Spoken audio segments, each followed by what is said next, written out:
పట్టాభిషేకం చేసి సింహాసనంలో కూర్చోబెట్టి చేస్తాను. మనం అన్నిటికన్నా మీరు ఏదైనా పూజ చేసుకున్నా, భర్తకు దండం పెట్టాలన్నా, పెద్దలకు దండం పెట్టాలన్నా, పట్టుకోవాలన్నా కూడా పాదాల కాడి నుంచి పట్టుకోవాలన్నా. ఇప్పుడు నిలబడాలంటే ఏది ఆధారంగా ఉంటుంది మీకు?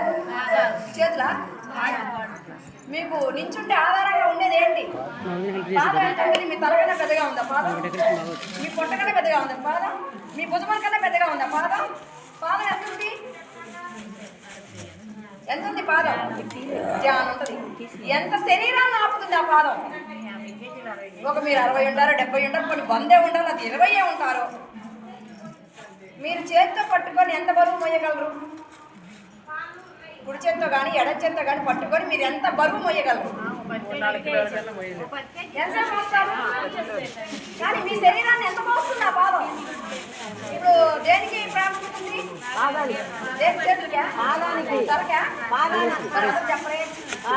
దేనికి ప్రాముఖ్యత ఉంది? పాదాలే గొప్పవి. అటువంటి పాదాలు భరతుడు తీసుకుపోయి తన రాజ్యం అంటే ఇప్పుడు ఆయన ఇచ్చేసాడు కదా రాజ్యం, అందుకని తన రాజ్యం వచ్చేసి ఆ రాజ్యంలో ఉంచి రాములు వారికి చేయాల్సిన పట్టాభిషేకం అంటారు. ఆ పాదుకే పట్టాభిషేకం చేశాడు. అన్నేమో తండ్రి ఏమో అడవులు పంపించాడా, తమ్ముడు వచ్చావు ఈ పాదాలు కాస్త దేశపోయాడా? ఆయనకి నడవడానికి 2 కాళ్ళు తప్ప పాదాలు కూడా ఏమైనా గుచ్చుకున్నా కూడా ఎలా అవుతాయో. రామయ్య తండ్రి వస్తుంటే అడవులోకి ప్రతి చెట్టు కూడా వంగి నమస్కారం చేసిందంట. ఏం చేసింది రామయ్య వస్తుంటే? వంగి నమస్కారం. మనం ఇక్కడ కూర్చొని ఏం చేస్తున్నాము? మనసు ఇక్కడే ఉన్నాం, కానీ మనసు భోజనాలు కాడా, ధనం కాడా, అటో ఇటో మనసు కదా. ఇది వెళ్తే దీనికి అడ్డు ఉండదు. నోటికన్నా పెదవులు అడ్డు ఉంటాయి, మనసుకి ఏ అడ్డు ఉండదు. అట్లా వెళ్ళిపోతూనే ఉంటుంది. కానీ దాని దగ్గర తీసుకొచ్చి కూర్చోబెట్టాలి. మధ్యలో మిమ్మల్ని అడిగేది దేనికంటే అక్కడ పోయిన వాళ్ళు మళ్ళీ ఇక్కడ తీసుకొచ్చి లాక్కొచ్చి కూర్చోబెట్టడానికి. ఎందుకంటే ఈ చోత ఏంటో ఈ చోత మర్చిపోదాం, మనకు గుర్తుండదు. స్వామి ఎలా ఉన్నాడు? ఆంజనేయ స్వామి ఏం చేశాడు? లంకలో ఉన్న సీతమ్మ ఏం చేసింది? ఈ వారం ఎలా దాటాడు ఆంజనేయ స్వామి? ఎన్ని గుర్తుంటాయా?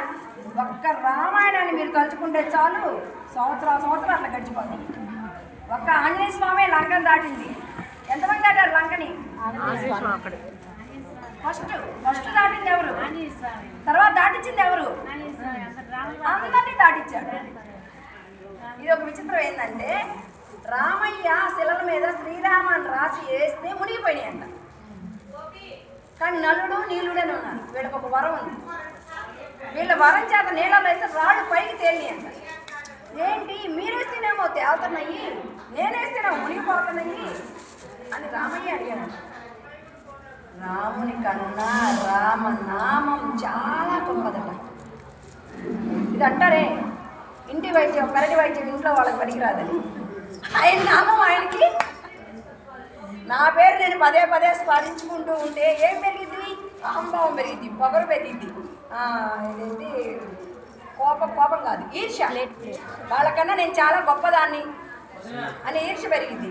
కానీ ఆమె చెప్పింది ఇలా ఉంది అలా ఉందని మీరు చెప్పుకుంటే వీళ్ళలో ఉన్న శక్తి మీకు చేరింది. ఒక్క మాట మీరు వింటూ ఉంటే చెవుతో వింటారు, మనసులో ఈ మనసులో మాట మన రేపటి గుర్తుండాలి. ఇవాళ తిన్నావా, అరిగిపోయిందా, రేపటికి ఏముండదు, కడుపులో శూన్యం. కానీ మాట అనేది ఉండగా పెట్టుకుంటారా? మాట ఏంటి? మాట నోటిస్తారు కదా స్వామి, మరి పలకాలి దాంతో. మాట మర్చిపోతారా, వదిలిపెట్టేస్తారా? అందరూ మర్చిపోతారా? ఏం చేస్తారు? మాటని గుర్తుపెట్టుకుంటారంట. మాట ఎవరైనా గుర్తు పెట్టుకోవాలి. ఏ మాట? మంచి మాట. శ్రీ రామాయణంలో ఉన్న మాటలు ఎవరైతే గుర్తు పెట్టుకుంటారో, రామునికి ఉన్న ప్రఖ్యాతమైన పేరు ఎలా వచ్చిందో అలా అందరికీ వస్తారు. అంత రాముడు. ఎంత రాముడు? అంతంతయ్య హనుమంతయ్య పెరిగినట్లుగా ఆ రామాయణం చదివే కొంది, చెప్పే కొంది ఆ వారధిలాగా శతయోజన విస్తీర్ణం అంటే 100 యోజనాలు ఉన్న విస్తీర్ణం 80 దాంట్లో ఎంత దాటాడో ఈ సంసారం అనే జలది కూడా మనం అలా దాటగలుగుతా ఉంటాం. అవలేదు, సంసారంలోనే ఉంటాం, కానీ స్వామిని చూడాలి. మనం ఇల్లుడుచుకున్నా, అంటు తోముకున్నా, బట్టలు దుక్కున్నా, పన్నం వండుకున్నా, ఏది చేసినా కూడా సర్వంతర్యామి సర్వము నీవే అని ఎప్పుడైతే అర్పిస్తామో అప్పుడు రామే మన దగ్గర ఉండదు. ఇది చేసేది నేనే అని నే అనే భావం ఎప్పుడు వచ్చిందో అప్పుడు మనలో అహంకారం పెరిగిద్దంట. ఏం పెరిగింది? అహంకారం పెరగాలా తగ్గాలా? తగ్గాలి కదా. రామాయణం ఎప్పుడైతే వింటారో చదువుతారో పెట్టించుకుంటారో రాముడు ఎక్కడుంటే వాళ్ళతో పాటు సీతాదేవి వస్తుంది, లక్ష్మణస్వామి, భరతుడు, శత్రుఘ్నుడు, వీళ్ళకన్నా ముందు ఆంజనేయ స్వామి వస్తారు. ఆయనకు ఒక వాసన వేసి కూర్చోబెట్టాలా. ఎందుకంటే ఎక్కడ రామాయణ చెప్పి వీళ్ళు ఎవరు వచ్చినా రాకపోయినా ముందు ఆయన వస్తాడు. ఎందుకంటే ఆయన మార్గం ఎలా ఉంది, ఆయన ముందు పరిశీలన చేసిన తర్వాత రామాయణం పెట్టించుకుంటా అన్నవాళ్ళు ఎంతమంది వెనకపోయారు. సంవత్సరం నుంచి అనుకున్నాను.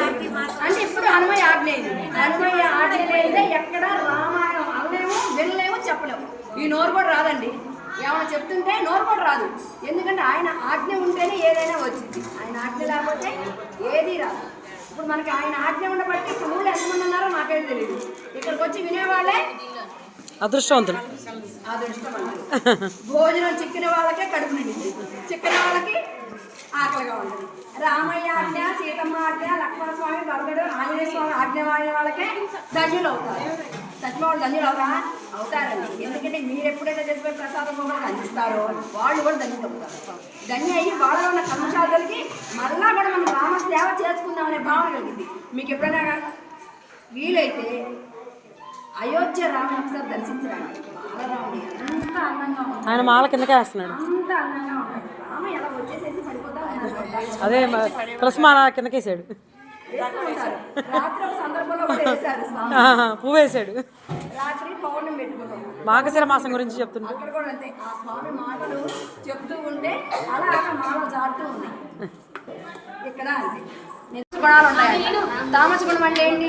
ఎప్పుడు దాహం వేస్తూ ఉంటుంది, ఏదో ఒకటి తినాలనిపిస్తూ ఉంటుంది, ఎవరో ఒకటి మీద కోపం వస్తూ ఉంటుంది, చెయ్యకూడని పనులు చెయ్యాలనిపిస్తుంది. అవన్నీ చెప్పకూడదు. మనం ఏ పనులు అయితే చేయకూడదు దేవుడికి సంబంధించి ఆ పనులు చేయాలనిపించింది. తామస గుణం ఎక్కువగా ఉంటుంది. మునక్కాయలో కూడా ఉంటుంది, గోంగూరలో కూడా ఉంటుంది. కానీ వాటికి పోషకాలు ఉన్నాయి కదా. పోషకాలు రాక్షస గుణం ఉంది, దైవ గుణం ఉంది. ఎన్ని గుణాలు ఉన్నాయి మనిషిలో? రాక్షస గుణం, దైవ. అలానే వాటిలో ఔషధ గుణాలు ఉన్నాయి, తామస గుణాలు ఉన్నాయి. పెడతాను. ఒకవైపు తింటే మంచిది, ఇంకొక వైపు తినకపోతే మంచిది. దైవ పరంగా ఏదైతే చెయ్యకూడదు అది మనం చేయకూడదు. మరి మాకు పోషకాలు ఎలా ఉంటాయండి? మాకు పోషకాలు ఎలా ఉంటాయి మరి అది తినకపోతే? కానీ రామయ్యకి ఎప్పుడైతే నువ్వు నివేదన చేసి తింటావో అన్ని ఔషధ గుణాలు వస్తాయి. ఏమొస్తాయి? సంజీవ పర్వతంలో ఎన్ని గుణాలు ఉన్నాయి? హనుమయ్య స్వామి సంజీవ పర్వతం తీసుకొచ్చాడు. ప్రాణం పోయిన వాళ్ళకు కూడా లేచి కూర్చోబెట్టేంత గుణాలు మూలికలు ఆ కొండ సంజీవినిలో ఉన్నాయి. సంజీవ పర్వతం కొండ పైన మూలికలు ఉన్నాయి. అక్కడికి పోయిన తర్వాత ఆ పర్వతం అంటే ఏదో ఇంతది అంతది కాదు, మన ఊరు అంత ఉంటుంది. ఆ సంజీవ పర్వతంలో ఆ మూలికలు ఎక్కడున్నాయని తెలుసుకోవాలి హనుమయ్య స్వామి. మరి కొండ అంటే అన్ని అనేక రకాల చెట్లు ఉంటాయి. ఆ చెట్లలో ఆ సంజీవ పర్వతంలో ఆ మూలికలు ఎక్కడున్నాయి, ఆయన ఎక్కడ కొనుక్కుంటాడు.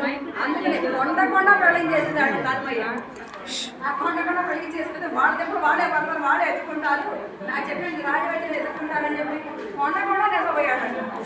అలానే మనలో ఏదో దుర్గుణాలు ఉంటాయి. ఈ దుర్గుణాలన్నీ కూడా పోగొట్టాలంటే రామనామమే శత్రుఘ్నుడు, ఆంజనేయ స్వామి, బంటు, వీళ్ళ నలుగురు ఆయన పిల్లలు. ఈ పిల్లలందరూ పెరిగి పెద్ద అవుతున్నారంట. ఈ పెద్ద కానించి కొన్నాళ్ళకి రాముడి వారిని 14 ఏళ్లకు వనవాసానికి పంపించారు దశరథ మహారాజు. ఈ వనంలో గుండా వెళ్తూ ఉంటే రామయ్యకి ఎన్నో రకాల పండ్లు, పువ్వులు, కాయలు అన్ని రకాలు కనబడుతూ ఉన్నాయంట. ఇక్కడ ఖమ్మంపాట్లో మాత్రం ఇక్కడ ఏంటి చాక్లెట్లు జెల్లీలు కనబడ్డాయట. ఈ జెల్లీలు పట్టుకొని ఇక్కడ ఖమ్మంపాడు ప్రజలందరూ కూడా స్వామి మా ఊరికి వచ్చారని చెప్పి అందరూ దోశలతో స్వామికి సమర్పిస్తున్నారంట. ఏం సమర్పిస్తున్నారు? జెల్లీలు, చాక్లెట్స్ లాంటివి. అంటే నోట్లో వేసుకుంటే మధురంగా ఉంటాయి. సమర్పించండి. ఏడుకొండలవాడ వెంకటరమణ గోవిందా గోవిందా.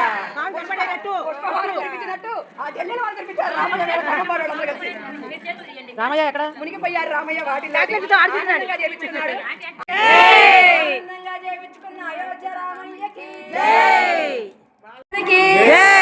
జనములకి మీ మనసుల్లో ఉండి రామయ్య చేత మీరందరూ మన్నన పొందుకున్న మీ అందరికి రామయ్య దీవుల ఎలా ఉండాలని చెప్పి కోరుకుంటూ సీతారామ లక్ష్మణ భరత శత్రుఘ్న ఆంజనేయ స్వామి రామచంద్ర పరబ్రహ్మణే నమః. మీరు వారాగించండి రామయ్య. రామయ్య ఆరగింపున భరత లక్ష్మణ ఆదికా పరివారములతో కోరినట్టి పదార్థములు సమకూర్చి అర్పణ చేసేదాము ఆరాగింపు చేసేమయ్యా మీరు ఆరాగించండి రామయ్య కనక పళ్ళెర రంబు దాక్ష కదలి ఫలముల నారికేల కరుణతో మీరారగ్రహించే గ్రప్పున రామభద్రాయ మంగళం చెత్త సాకేత వాసాయ చిత్రకూట విహారిణే సేవ్యాయ సర్వామినాం ధీరో దత్తాయ మంగళం సౌమిత్రణాంచ జానక్య చాపబాణాసిధారిణే సంసేవజ్యోతి సర్వకామద గిరినిలయ విరామయ సర్వమంగళ శ్రీలలిత శివజ్యోతి. జై శ్రీరామ్ జై శ్రీరామ్ జై శ్రీరామ్ జై శ్రీరామ్. 130 రోజుల నుంచి జరిగిన రామాయణం ఇవాళ మళ్ళా పునఃప్రారంభమైనది. మొదటి రోజున ఖమ్మంపాడులో దుర్గాదేవి ఆలయం ముందు రామయ్య రామాయణం చదివించుకొని అందరి చేత సేవలు అందించుకున్నారు రామయ్య తండ్రి. జై శ్రీరామ్ జై శ్రీరామ్ జై శ్రీరామ్ జై శ్రీరామ్.